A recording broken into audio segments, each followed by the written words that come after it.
Hello! Once again, this is Ron Joy. Ngayon, may bago na naman akong concept na maituturo sa inyo. Ito yung concept na in-apply ko sa business ko. Kasi nung nagsisimula pa lang ako sa business ko at wala akong alam, talagang naganap ako ng tamang strategy na ma-apply ko sa business ko. At very thankful ako na nalaman ko tong strategy na to, yung concept ng attraction marketing. Ngayon, ano ba ang ibig sabihin ng attraction marketing? Attraction marketing is simply about giving first before taking. Or yung iba pang tawag dito is law of reciprocity or law of giving. Ano bang ibig sabihin nito? Simple lang. Dahil kung ano yung ibibigay mo sa isang tao or gagawin mo para sa ibang tao ay siya ding babalik sa'yo.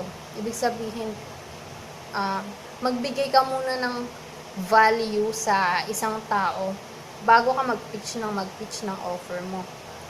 Pwede mo naman tong i-apply tong concept na to kahit saan, kahit sa relationship or sa ibang bagay. Kapag ikaw kasi yung unang nagbibigay or mapagbigay ka sa isang tao, kusa tong babalik sa'yo. Pero hindi ka naman nagbibigay para mag-expect na may babalik talaga sa'yo. Kusa tong babalik sa'yo kung ikaw yung mismong magbibigay.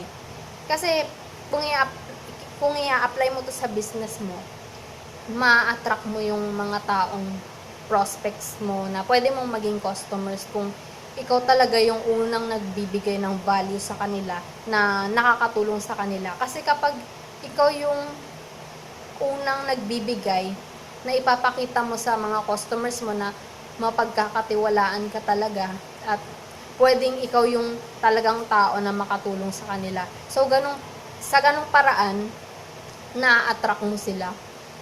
At naranasan ko rin yun dahil nung nagre-research ako about sa business, marami akong nakikita ng ganun dahil nagtataka ako dati nung nag-aaral ako ng mga training courses. Bakit ganun? Namimigay sila ng mga free training, free ebook, ganun. Kikita ba sila sa pagbibigay nila ng free lang? So, napaka-valuable ng binibigay nila na talagang nakatulong sa akin. Pero nagtataka ako, bakit pinamimigay nila yung ganun?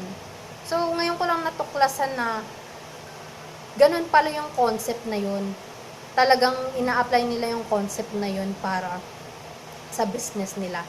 So, kung gusto mo pang matutunan yung about sa attraction marketing na makakatulong sa business mo ng mas detalyado, malalaman mo to below this video. May makikita kang link na makakatulong sa business mo, makakakuha ka ng free training, talagang value tong makukuha mo, at makakatulong kung may MLM business ka, home-based business, or kahit anong business mo sa internet.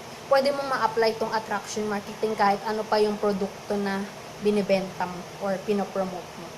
So, get your free training video now below this video para malaman mo yung concept na to at magkaroon ka ng free access.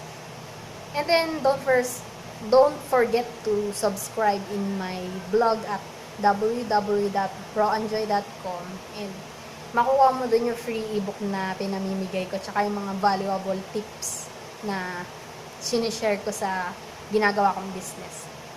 Thank you. Again, this is Raw and Joy. Sana nakatulong tong video na to para sa'yo.